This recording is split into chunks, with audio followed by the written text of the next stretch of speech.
Bismillahirrahmanirrahim. Assalamualaikum warahmatullahi wabarakatuh. Alhamdulillah wa syukurillah. Wassalatu wassalamu ala rasulillah Sayyidina Muhammad bin Abdillah. Wala hawla wala quwata illa billah.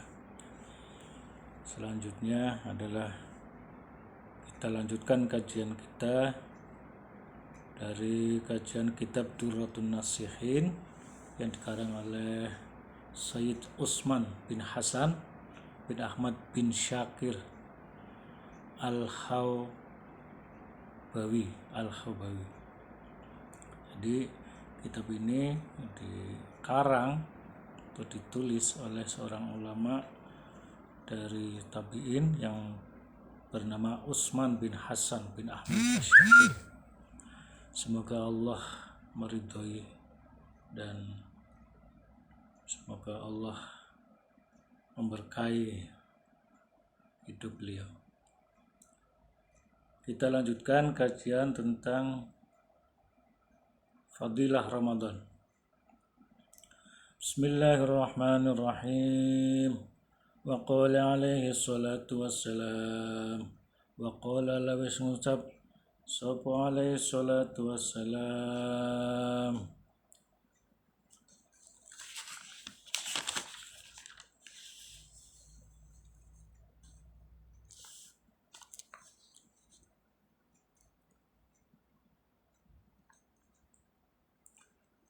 Raghima anfu rajulin ay lahiqahu dhullun wa khiqaratun dzukirtu indahu wa lam yusalli alayya wa raghima anfu rajulin indahu abawahu aw ahaduhuma falam ya'mal fi haqqihima amalan yudkhilhu bisababihil jannah wa raghima rajulun dakhala alaihi Ramadan qabla an yughfir lah.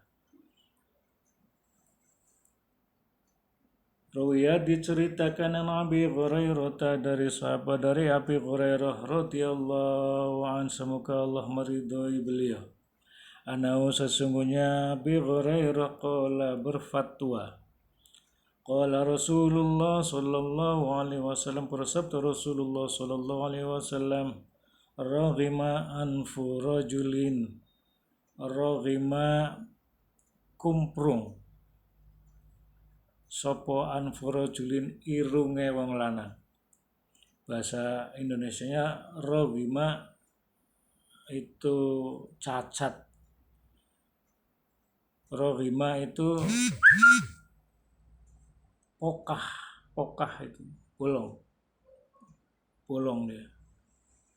Waraghima anfu rajulin artinya hidung seseorang itu bolong ininya gitu.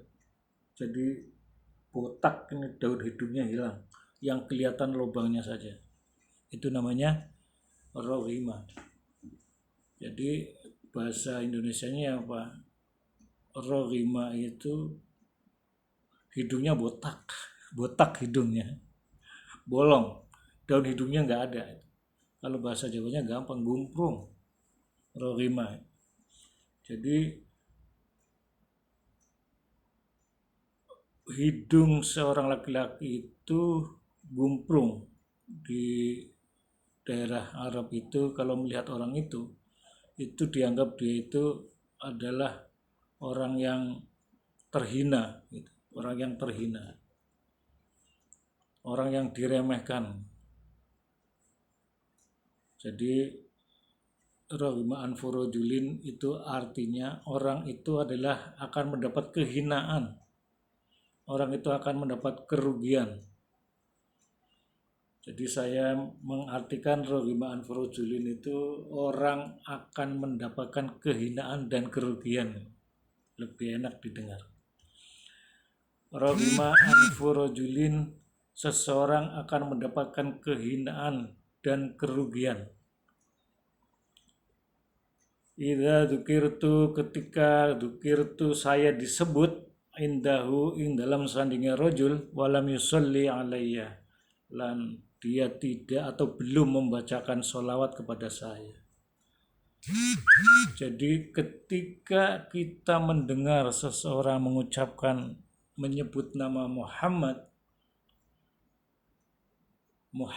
Rasulullah, misal qala Rasulullah sallallahu alaihi wasallam. Qala Rasulullah, kita jawab sallallahu alaihi wasallam.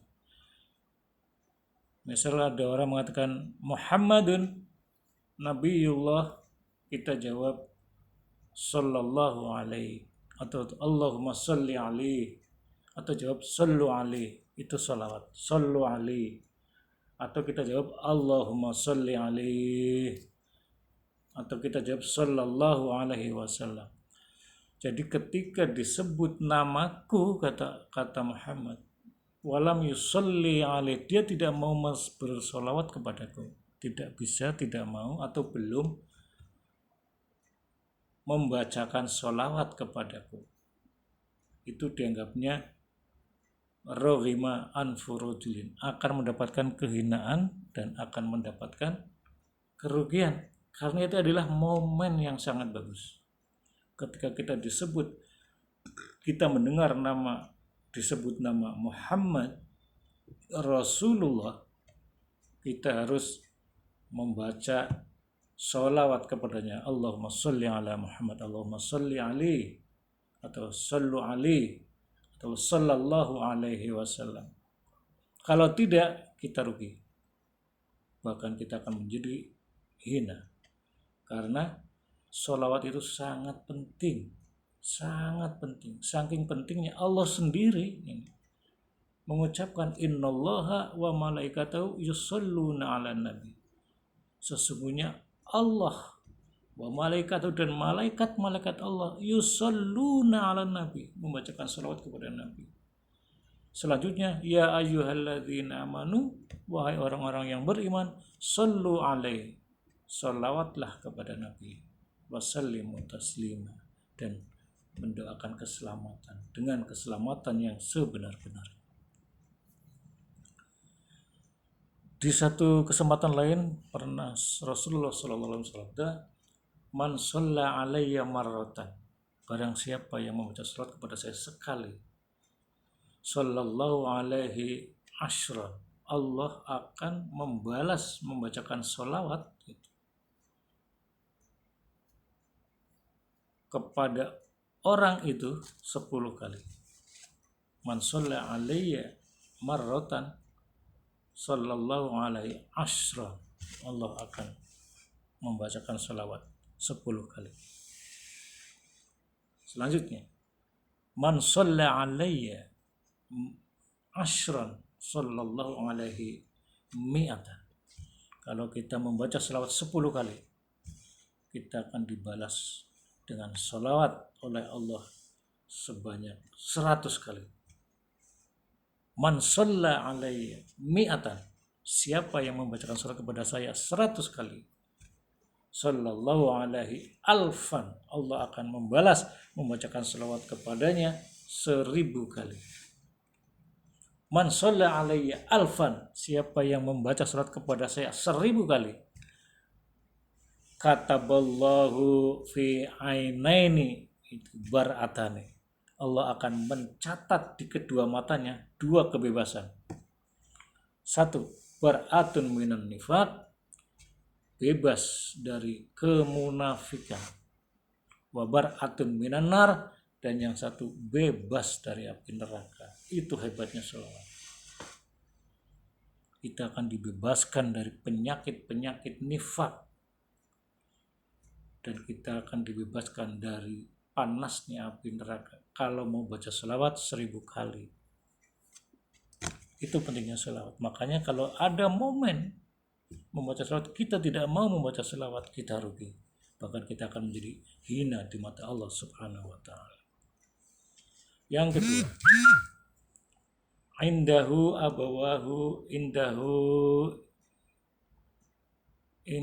ing dalam sandingnya rajul, au ahaduma abawahu, indahu abawahu, ing dalam sandingan rajul itu abawahu utawi wong tua loro, au ahaduma tawa salah sijine, falam ya'mal fi haqqihima, maka durung ngamal fi haqqima ing dalem hak-hakke abawahu amalan ing amal yudkhilhu bisababil jannah yang menyebabkan masuk ke dalam surga. Barang siapa yang punya momen hidup bersama kedua orang tua atau salah satu dari keduanya, lalu dia tidak melaksanakan hak-haknya orang tua. Berupa apa hak-haknya orang tua? Birrul walidain, berbuat baik kepada orang tua. Birrul walidain, berbuat baik kepada orang tua. Kebutuhan orang tua apa? Kita tanya, kita sabri. Orang tua pengen apa? Kita tanya, kita beri. Apa yang menjadi keinginan orang tua kita wujudkan. Lalu orang tua akan sebaliknya mendoakan kepada kita semua, sehingga dengan kita birrul walidain, Allah yang menciptakan manusia akan menjadi senang. Dan kalau Allah sudah senang kepada orang yang birrul walidain, Allah akan berbuat baik kepada orang yang birrul walidain. Kalau Allah sudah berani berbuat baik kepada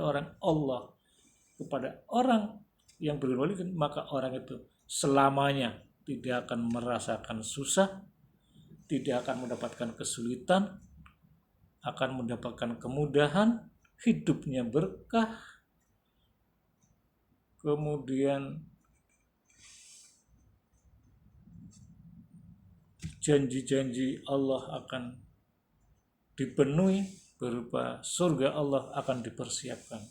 Siapa yang berani berbuat baik kepada orang tua, ridho Allah firidul walidain. Allah akan ridho kalau orang tuanya ridho. Allah akan senang kalau orang tuanya senang. Allah akan memberkati, akan merahmati, akan melindungi kalau orangnya mau berbuat baik kepada orang tua. Karena kalau kita lihat bagaimana kesulitan orang tua ketika melahirkan kita, ketika mengandung kita, ketika menyusui kita, ketika membiayai kita, kita akan bahas pada kesempatan lain, terlalu panjang. Kemudian yang ketiga, waragima anfu rajulin, orang itu akan menerima kerugian, akan menerima kehinaan. Idza dakhala alaihi Ramadan, ketika masuk dia di bulan Ramadan, qabla ayyufir lahu, sebelum dia diampuni oleh Allah Subhanahu wa taala. Li'anna Ramadhana syahrun rahmah wa maghfirah, karena bulan Ramadan adalah bulannya rahmat dan bulan maghfirah minallahi taala, dari Allah taala. Fa illam yughfar lahu, maka barang siapa yang belum diampuni dosanya sampai habis bulan Ramadan, fahuwa maghbun, maka orang itu rugi serugi-ruginya. Ketika kita bulan Ramadan, ada kesempatan Allah memberikan bulan Ramadan sebagai bulan rahmat dan bulan maghfirah. Manfaatkan momen ini supaya Allah bersedia, berkehendak, mau mengampuni dosa-dosa kita. Makanya disebut bulan maghfirah, mohonkan ampun atas dosa-dosa yang lalu. Yang kedua, syahrul rahmah, mohon rahmatnya daripada Allah Subhanahu wa taala. Orang yang sudah dirahmati oleh Allah Subhanahu wa taala, maka orang itu tidak akan pernah susah, tidak akan pernah sedih, tidak akan merasa sempit, tidak akan merasa sulit. Kesulitan-kesulitan akan dimudahkan oleh Allah. Kerumitan-kerumitan akan diudari oleh Allah. Kekurangan-kekurangan akan dicukupi oleh Allah. Penyakit-penyakit akan disembuhkan oleh Allah. Momen di bulan Ramadan ini adalah momen yang baik untuk kita. Mohon rahmat kepada Allah, mohon dikasihi, mohon dicukupi kebutuhannya kalau yang kurang. Kalau yang punya anak, mohon anak-anaknya soleh dan soleha. Kalau yang masih nganggur, mohon diberikan pekerjaan. Kalau yang masih yang ada penyakitnya, mohon diangkat penyakitnya. Kalau yang masih berselisih, ya Allah mohon diberikan petunjuk supaya perselisihan kita berakhir, supaya kita menjadi bersahabat, bersaudara semua. Sehingga akhir bulan Ramadan selesai, kita menjadi orang yang sudah bersih, diampuni dosanya oleh Allah Subhanahu wa taala. Bahkan orang yang dirahmati, dikasihi, disayangi oleh Allah Subhanahu wa taala. Sehingga menjalani hidup dan kehidupannya selalu terkontrol, selalu dimudahkan, selalu dilancarkan oleh Allah Subhanahu wa taala. Demikian yang bisa saya sampaikan. Akhirul kalam. Assalamualaikum warahmatullahi wabarakatuh.